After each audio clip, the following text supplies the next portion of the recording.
तो हेलो दोस्तों, मैं Arnab Priyadarshan, now serving as a senior section engineer at Indian Railways. आज मैं आप लोगों के साथ आपके सामने इसलिए आया हूँ कि जैसा कि आप लोग सब जानते हैं कि अभी रेलवे रिक्रूटमेंट बोर्ड की तरफ से जेई की बहाली आई है, जिसका फर्स्ट फेज एग्ज़ाम भी ओवर हो चुका है। और आशा करते हैं कि आप सभी लोगों का एग्ज़ाम अच्छा गया हो, आप सब उसमें उत्तीर्ण हो और आगे की रणनीति जो कि CBT 2 है और जिसके लिए मेरे समझ से भी लगभग 1 से 1.5 महीना टाइम आपके पास उपलब्ध है।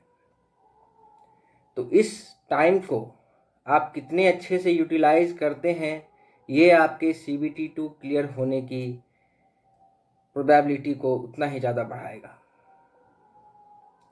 जहाँ तक CBT 2 का सवाल है, उसमें जो सबसे बड़ा चंक, सबसे बड़ा हिस्सा जो आपके एग्ज़ाम का है वो है आपकी टेक्निकल एबिलिटीज़, जो कि अलग अलग स्ट्रीम्स के लिए अलग अलग है। जैसे मैकेनिकल हैं, सिविल हैं, इलेक्ट्रॉनिक्स, इलेक्ट्रिकल एक साथ ही होता है उसमें। और बाकी जो 50 आपके क्वेश्चंस रहेंगे वो नॉर्मल जनरल अवेयरनेस, कुछ general science, physics, chemistry, basic concepts of computer and environment, ये सब भी ज़रूरी है क्योंकि ये सब भी आपको सबसे अलग होने में मदद करेंगे। अगर आप टेक्निकल में ठीक ठाक अच्छा कर लेते हो और इसमें भी एवरेज से अच्छा कर लेते हो तो आपका उत्तीर्ण होने का, आपका जो परसेंटाइल है, टोटल मार्क्स आने की उम्मीद है वो बहुत अच्छी हो जाती है। तो मैं, जैसा कि आप लोग जानते हैं कि अभी सर्विंग हूँ as SSC in Indian Railways and I have also cracked various government exams earlier also. मैं पहले BSNL में भी एज ए जेई काम कर चुका हूँ। उसके पहले मैंने NTPC RRB भी क्रैक किया है, SSC भी मैंने दिया था, वो भी निकाला है।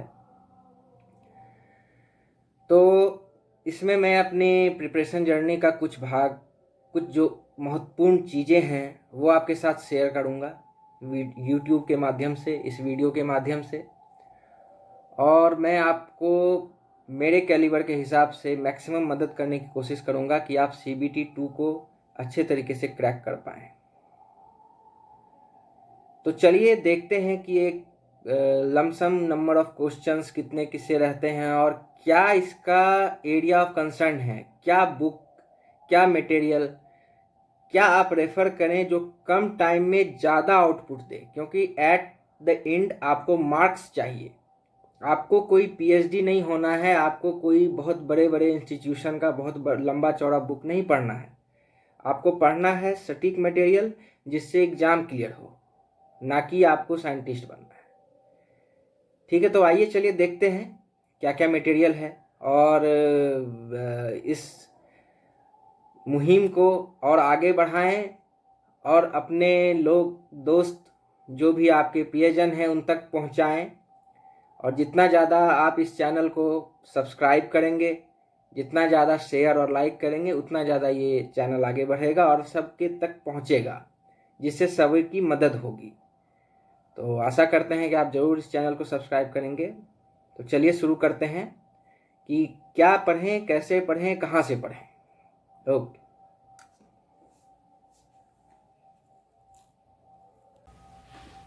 हाँ तो दोस्तों, जैसा कि मैं कह रहा था, RRB जेई एग्जाम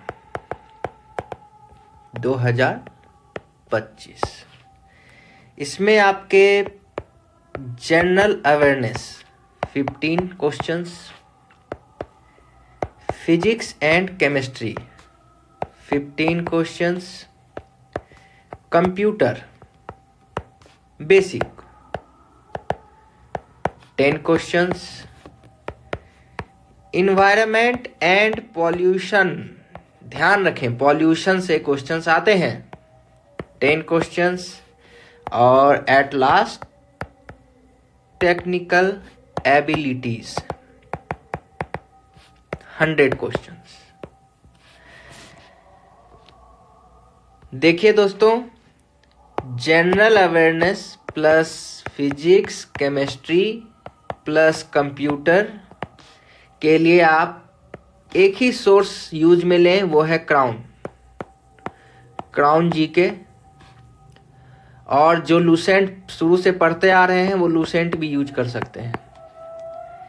देखिए, कॉन्सेप्चुअल क्वेश्चंस कम आते हैं और बेसिक और जो बार बार रिपीटेड क्वेश्चंस ही इसमें ज़्यादा आते हैं। कंप्यूटर का आप बेसिक्स पढ़ेंगे, जैसे MS वर्ड, एक्सेल कहाँ यूज होता है, कंप्यूटर से रिलेटेड कुछ बेसिक इन्फॉर्मेशंस, ब्राउज़र क्या होता है, सर्च इंजन क्या होता है, ये सब।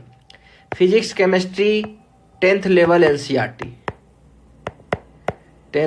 NCERT, जो कि आपका क्राउन से कवर हो जाएगा। जनरल अवेयरनेस, करंट अफेयर्स पे आप ध्यान दें।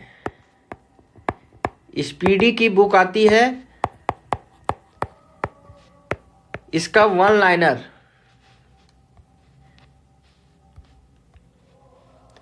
इस बुक में 1 लाइनर एग्जाम से पहले पहले जो उपलब्ध हो पुस्तिका, ईयरली या 6 मंथ्स वाली, इसका आप 1 लाइनर जो कि मेरे हिसाब से 10-11 पेज में सम्मिलित होता है, उसको आप अच्छे से कर लें। मैक्सिमम यहीं से आएगा, आने की उम्मीद है। टाइम अगर बचे आपके पास तो आप और भी चीज बुक में जो कंटेंट्स हैं उसको आप ध्यान में रख सकते हैं, मगर ये जो 1 लाइनर है इसको आप जरूर से अच्छे से कर लें। और जो हिस्सा है वो है हिस्ट्री, ज्योग्राफी, पॉलिटी। ये सब क्या है दोस्तों कि 15 नंबर में आपको करंट अफेयर्स, 15 नंबर में आपको इतना आइटम है, तो आपको देखना है मैक्सिमम नंबर कैसे उठाएं कम तैयारी में और सटीक तैयारी में। तो आप करंट अफेयर्स तो करें, उसके बाद जो जैसे कि BPSC या SSC में रिपीटेड क्वेश्चंस, लास्ट 10 साल के क्वेश्चन जो SSC में स्टाफ सिलेक्शन कमीशन मतलब, और कुछ स्टेट गवर्नमेंट या इस लेवल के जो स्टेट सेंट्रल एग्जाम होते हैं, उसके आप पुराने क्वेश्चन ऑब्जेक्टिव को रेफर कर लें कहीं से, वो आपके लिए बहुत है। नहीं तो मैं कहूँगा कि क्राउन से या लूसेंट से चैप्टर जो है समराइज्ड वे में उसको आप हिस्ट्री, पॉलिटी कुछ ध्यान में रखें बस। इससे आपका इसमें मान लीजिए 10 मार्क्स फिक्स कर लें। कंप्यूटर बहुत इजी आता है, उसमें आप 8 मार्क्स फिक्स करें। Physics chemistry basic 10th level का आता है, उसमें भी आप 8 से 9 मार्क्स फिक्स करें। अब बचा इन्वायरमेंट मैंने कहा एंड पॉल्यूशन कंट्रोल। मैं कोशिश करूंगा कि अपने टेलीग्राम चैनल पे इसके लिए कुछ शॉर्ट मटेरियल उपलब्ध कराऊंगा आपको, जिसको देखने से काफ़ी रहेगा, 8 से 10 पेज का। इसमें आपको इन्वायरमेंट में पॉल्यूशन से रिलेटेड PM 2.5 क्या है, ये सब कुछ प्रोटोकॉल्स, क्योटो, रामासर कन्वेंशन, रामासर साइट कौन सा नया जुड़ा है, ये सब चीज़ आपसे ऑब्जेक्टिवली पूछा जाएगा। इसी सब टाइप का क्वेश्चंस आता है। तो उसके लिए आप इन्वायरमेंट में अभी आप देखेंगे कि क्राउन की जो बुक है, क्राउन जीके की, उसमें बहुत अच्छे से कवर किया है इन्वायरमेंट को। आप अगर इससे इन्वायरमेंट को कर लेते हैं, ज़्यादा नहीं है उसमें, मेरे हिसाब से 20-25 पेज होगा, उतना ही आप कर लेते हैं तो काफ़ी है। और रही बात टेक्निकल की, इसमें से बहुत सारे मेरे मित्र अलग अलग स्ट्रीम से होंगे, सिविल, कोई मैकेनिकल से होगा, कोई इलेक्ट्रॉनिक्स एंड कम्युनिकेशन से होगा, कोई इलेक्ट्रिकल से होगा। तो देखिए दोस्तों, मैं खुद ईसी बैकग्राउंड से हूँ, मैंने ईसी से बीटेक किया है। तो मैं इसी चैनल के माध्यम से आपको इन दोनों streams, electronics and communication as well as electrical, इसके लिए मैं आपको रेगुलर क्लासेज दूंगा और सटीक शॉर्ट क्लासेज रहेंगी, जिसमें कि आपका काम का चीज़ कवर रहेगा और क्वेश्चन वहीं से आते हैं। देखिए, इसमें कुछ ऐसा नहीं है कि गेट की तरह क्वेश्चन आता है या ईएससी की तरह क्वेश्चन आता है, कोई डेप्थ वाला क्वेश्चन नहीं होता है, ऑब्जेक्टिव टाइप का क्वेश्चन आता है। डायोड क्या है, कौन सा डायोड रिवर्स बायस में काम करता है, कौन सा डायोड फॉरवर्ड बायस में काम करता है, डिजिटल इलेक्ट्रॉनिक्स में कौन सा एडर कैसे काम करता है, मतलब एकदम बेसिक लेवल का क्वेश्चन आता है। मैं आपको इसके लिए जो सोर्स मैंने जो खुद यूज किया था वो है अरिहंत का एक हमारे टाइम पे स्टडी पैकेज करके सीबीटी 2019 के नाम से एक बुक निकला था, और वो बहुत अच्छे तरीके से उसमें प्रीवियस ईयर क्वेश्चंस और मटेरियल्स समराइज्ड में प्रोवाइड किया हुआ था। आप इसे रेफर कर सकते हैं, या बाजार में कोई भी ऐसी पुस्तक जैसे किरण की भी आती है जिसमें कि प्रीवियस ईयर क्वेश्चंस के साथ समराइज्ड मटेरियल भी रहते हैं, तो आप बस इसी को रेफर करें। और टाइम अगर बचे तो मेड इजी की एक ईसी, इलेक्ट्रॉनिक्स, सिविल एवं मैकेनिकल चारों की हैंड बुक आती है। इस हैंड बुक को पूरा नहीं पढ़ना है दोस्तों, इसमें ओनली थियोरिटिकल एंड फैक्ट्स, इसको आप ध्यान में रखें, यहीं से क्वेश्चन बनेगा। कोई न्यूमेरिकल नहीं आता है, साइंटिस्ट बनने की जरूरत नहीं है दोस्तों। तो दोस्तों, आज के लिए इतना रखते हैं।